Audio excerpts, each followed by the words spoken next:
That'd be nice with my face for in frame. But yeah, kind of return to form. It's actually kind of cool. I spent the last 2 days at a different gym, and what's nice is, we're back to the usual. Today is another kind of similar to say, a day that I don't typically record, just because it's one that just falls on like a weird day where I'd usually be at Planet Fitness, but because one, now I know I'm allowed to record in this space, which is really nice. I was taking the whole, ask for forgiveness, not permission route, but now that I don't need to necessarily, I keep it calm, I keep it cool, and I'm going to be very educational, informational. Please let this be a normal field trip with a friend? No way! So, today we're chatting and talking of my, upper day B, which consists of some more kind of upper back, rear delt kind of movements, and tricep focus kind of ordeal. It gives a little bit of a lighter load on the chest and a lighter load on the kind of mid lower lat kind of portion as well. And what do we do to start off these days? Well, we start off with what is already nicely set up for me, a reverse pec deck situation. And with this machine, cannot lie, not the greatest feeling ever, but it is something that works for it. The one thing that I just find a tad annoying is the whole twisty of the handles that are out in front of me, but I'm gonna take some time to really warm things up. Cold drive today. I really wish, it seems every time I'm driving over here that the snow decides to fall just enough where if you get stuck behind anyone, the wisps that are blown about are just terrible. I feel like a little tender, I think, from my last upper day. But it's not for, I was just saying, not for lack of trying. Obviously, I did try if I'm feeling it. So, we'll see what I can pull off here. Because then, the general outline, I'm going to start outlining my workouts in the beginning so people can, have a good thing. I also should write in the description what it is I'm doing, but I sort of kind of make a little fun little blurb there and then just post things. So, plan of action, 1 set, reverse pec deck, 2 sets then of a normal pec deck. Then from there, it's going to be 2 sets of a Kelso row, upper back row kind of thing. It kind of depends. For this movement specifically, the machine that they have here, that kind of Kelso row, it's nice because chest supported. You really get it going. But I also do enjoy doing like one, upper back kind of thing, and then going into a more just, Kelso shrug variation. This depends on kind of how I'm feeling. It's how I roll with that one. And then with that, after that, a JM press would be the typical thing.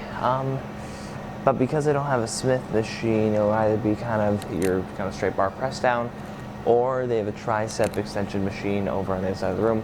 I might give that a try for the first time, see if it's worth my while. And then from there, just a chest supported single arm or double arm row, and that wraps up our day.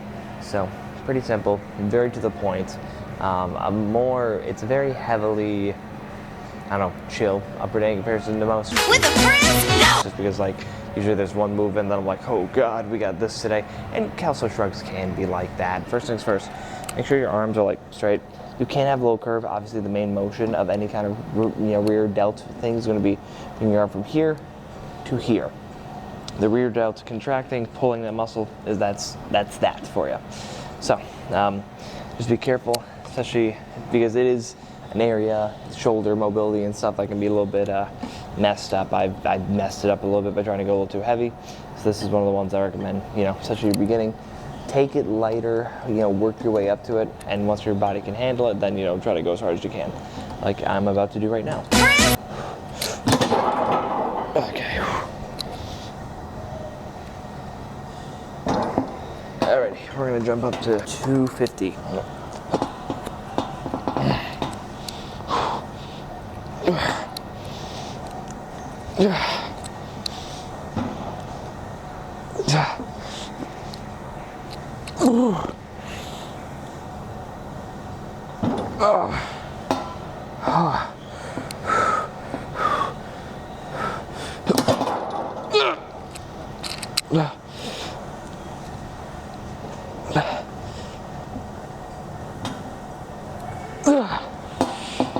Okay, at least I got 6. Ouch. Alright, one more try, here we go. Okay. Because it is that only one set I'm hitting, I really try to do it best I can. Actually, whew. Alrighty, now onto our flies. Well, the normal ones. Okay, now the whole shebang for any kind of pec deck to go relatively well, or any kind of chest fly, is going to lightly consist of arm alignment with everything. Admittedly, it's not the biggest deal because as long as your arms are in some way in front of you, going like, inwards, it's going to be working the chest. But what we want to do is, of course, set ourselves up to where we can get the most chest contraction, recruit the most muscle fibers to get, up and going with that movement. So, for something such as this, it's a bit odd because what happens, tends to be the case with this machine, is you bring it forward and it goes like upwards. So, yeah. So it tends to feel a bit more with the upper chest. Just kind of doing a 250, trying to talk and explain it. Not like the hardest thing, but ouchie. So typically, when it kind of goes up, I raise it up a little bit.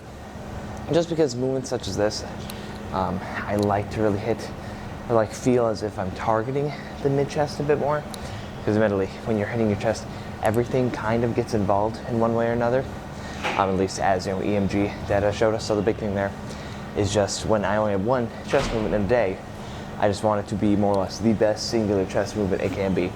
And 2 sets of that. So alright, now today's set numero uno, we're taking a bit of a risk. It's gonna be 290, which definitely a new PR on a pec deck of all things. So see how that one goes. And yeah, what's nice, well, at least for now, I worry for myself to an extent, just for the sake that the progression I'm able to make on a lot of these machines is just, it's getting up there.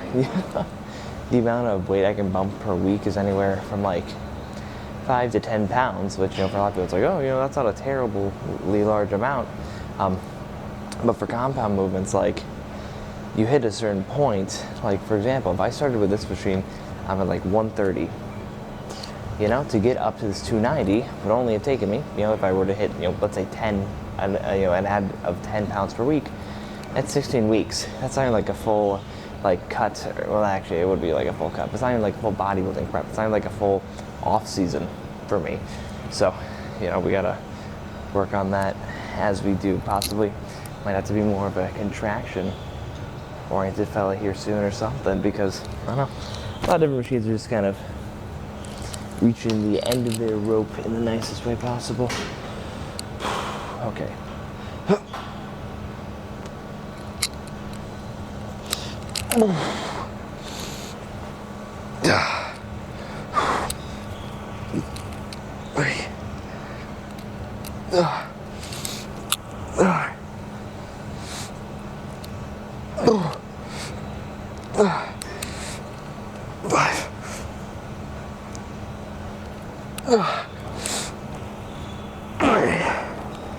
Okay, yeah, I say all that and my form's kind of crap.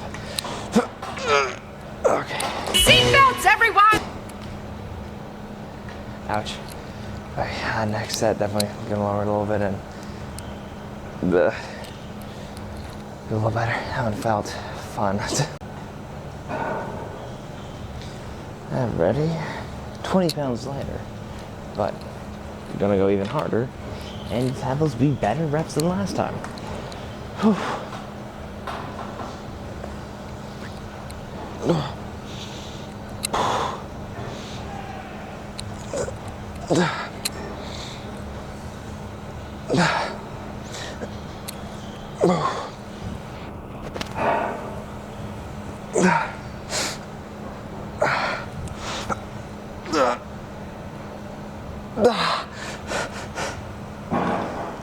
Oh, Jesus.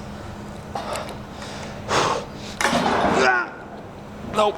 Alrighty, I went to, well, I'm not sure if footage really got cut off, but when I was doing my pec deck things and stuff, I go up to my computer, or not my computer, my camera, to shut the recording off, and guess who's like, oh, SD card's full. Well, guess what? Yeah, more or less my SD card was full. Which is, it's fun, because The reason that tends to happen a lot more to me nowadays is because I've started recording at a higher quality of kind of frame rates and just video quality in general, which is nice. The YouTube videos look a lot nicer for it, but I just have to be so much better at getting stuff uploaded. Luckily, I could delete some things I had on, film or on the file that I could, be gone with because I had them uploaded. Okay. And now we are on to those Kelso shrugs or upper back rows, as I was mentioning, which will be fun. As usual, we gotta play it on there. I'm curious how much.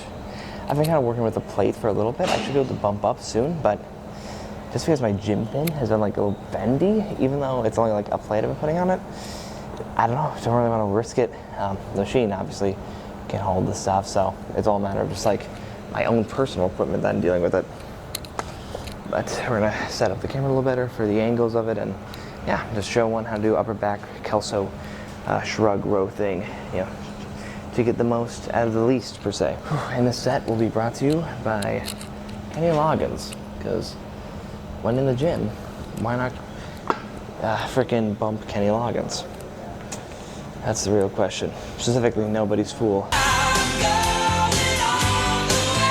from Caddyshack 2, which, damn, it's unfortunate because he has a lot of like bangers, and I feel like Nobody's Fool could be like right up there with like Footloose, but the problem is, it's also parentheses theme for Caddyshack 2.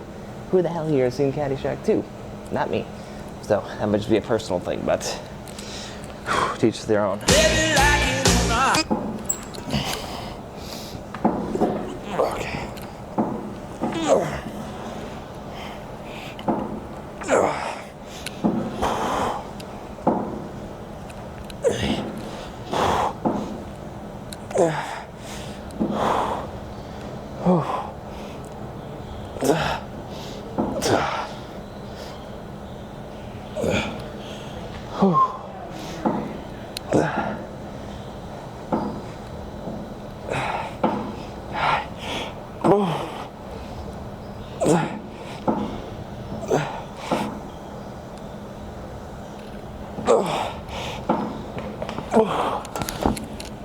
Okay.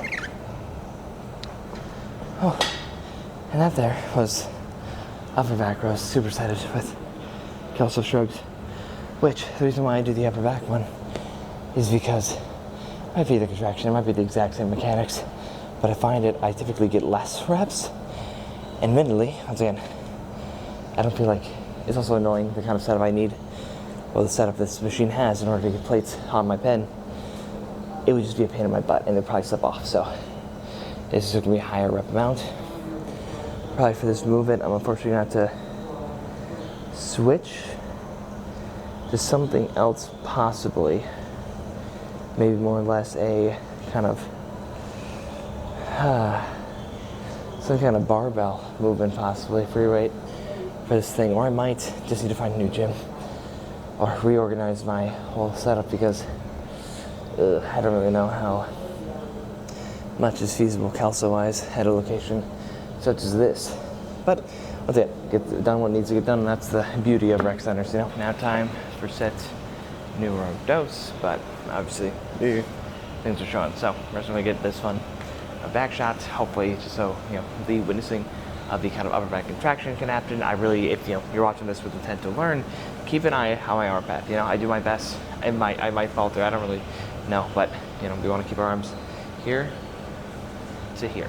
See what we're looking for. You might see me kind of falter and get a little bit lower, but the main goal is to really kind of keep it like perpendicular with our torso, more or less. All ready? Set numero 2, baby.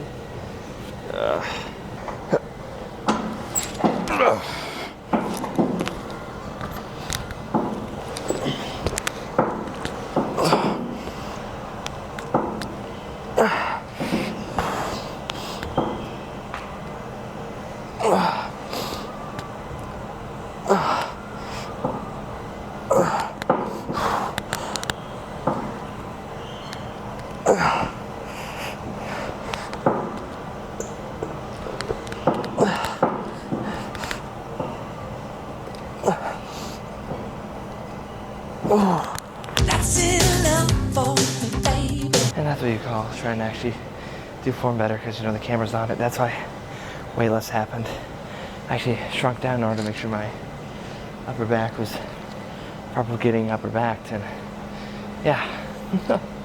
You can always do movements a little better. At least that's what I found. Alrighty.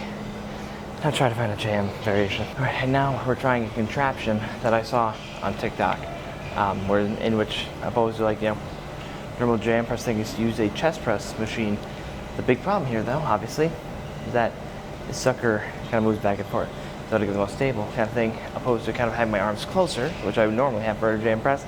My arms have to kind of start up here. I gotta like push it forward and then weird stuff. So it's gonna be a learning process.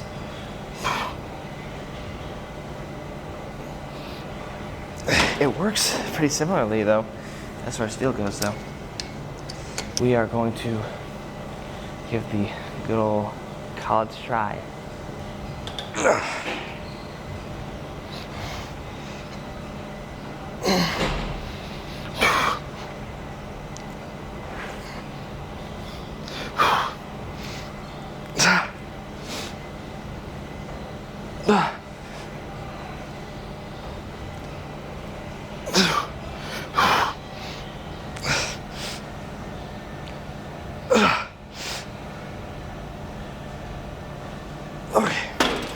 And one thing I think neglected to mention is like, this is kind of a chest movement per se, and I say that only because the mechanics of the chest. Well, yes, going from out to in. Another fun fact about them is upper chest portion up here is utilized when your upper arm goes from here to here.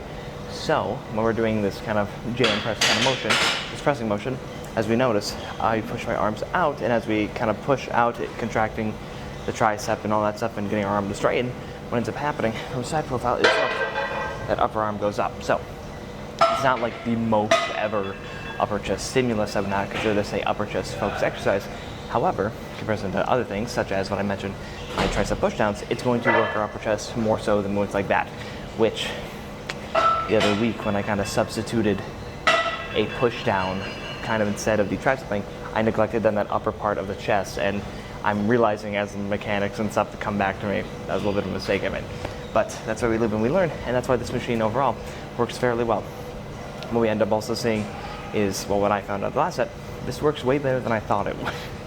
Because what ends up fastly happening is like, we'll push out more or less, and we just want to see that upper chest kind of get the engagement. And I was worried about this kind of, going in and out. You get a good nice hold, you push, it's awesome. Which reminds me, I got another set to do. Come to school with a friend? No way!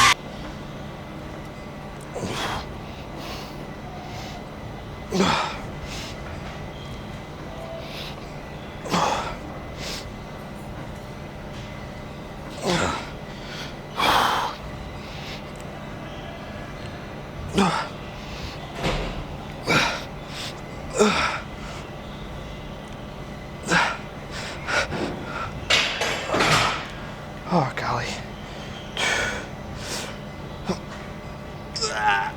Okay. Oh, God.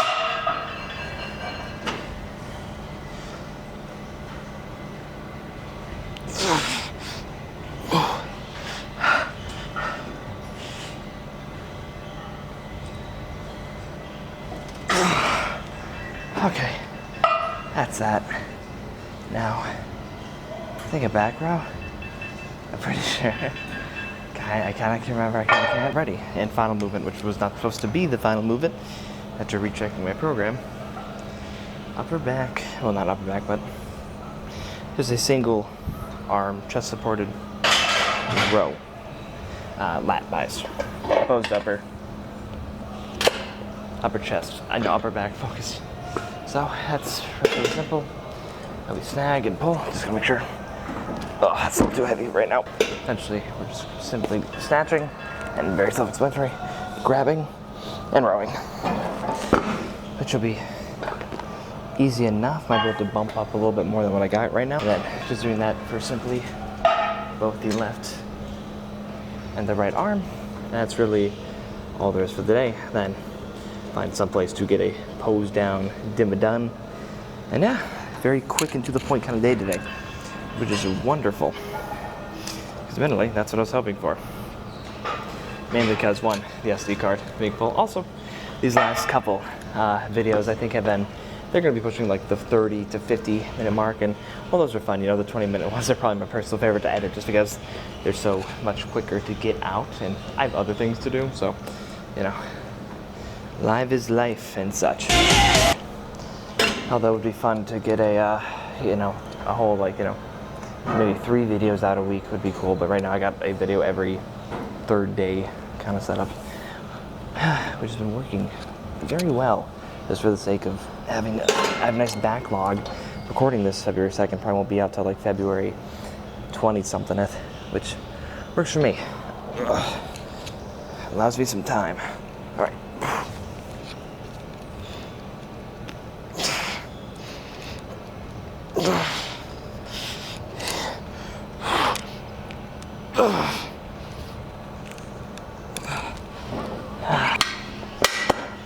Alright, just gotta raise this up a little bit.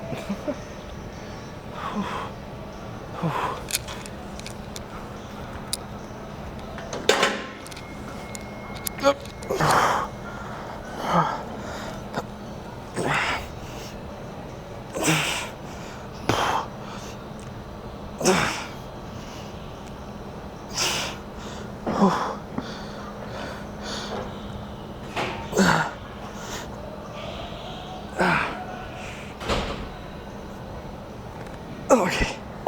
Ow.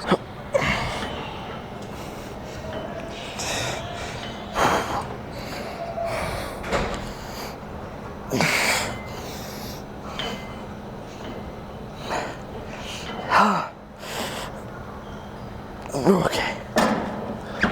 Legs pretty volley. That'll be a fun thumbnail if that one makes it. Yeah, one more on the books. Might bump the weight up. It just, when you have these kind of handles that are like welded together, so even though you're moving one arm, like both things are moving, the balance of it just feels kind of odd, especially from the chest perspective, because it's just like weirdly pulley when it's not like 2 kind of individual machines. So, do I want to do full? I'll do single arm still for the final one. I don't feel like trying to be a hero. I probably should bring it to 165, just because I was hitting double digits with that last one. But the big thing, of course, just being like, train hard. Obviously, there will always be a lot of talk about, you know, what reps, what sets and stuff will be best. I think conversations about that have been going on for a long while, ever since we kind of looked more into the science of lifting and muscle building. But you just gotta be able to kind of realize, end of the day, you train hard and do a lot of things right outside of the lifting, like that's what's going to cause a lot of growth, you know? Mind you, obviously, there comes a point where you really have to heavily consider fatigue, other things, but that just depends on how far you are in the whole lifting journey thing. Also, that kind of weird thing when I was a little bit higher up, no, lower down on the thing, it just caused like a weird, my like left biceps feeling it because of that kind of whole contraction thing. I thought with any kind of like lat bias thing, you have to be very careful that you're not getting too much like bicep contraction, because the way, you know, obviously the bicep works is when you take your lower arm, it goes from here to here. So whenever I'm doing any row, any pull down, what do I like to do? Like keep it as parallel or as like low as possible. I really don't like my arm going up here, because whether you like it or not, your bicep will contract a bit, and that just, depending on your programming, that might cause like unwanted effects. So just gotta play it by ear and to see, you know, what happens. Also, this darn necklace keeps clunking onto my mic. I think it's gonna lead to some real fun moments of audio. Okay.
Okay. And that's a scene. Ah, golly. Whew. I like trying to get some extra blood flow last couple reps. Anyway, time to find a place to pose it down.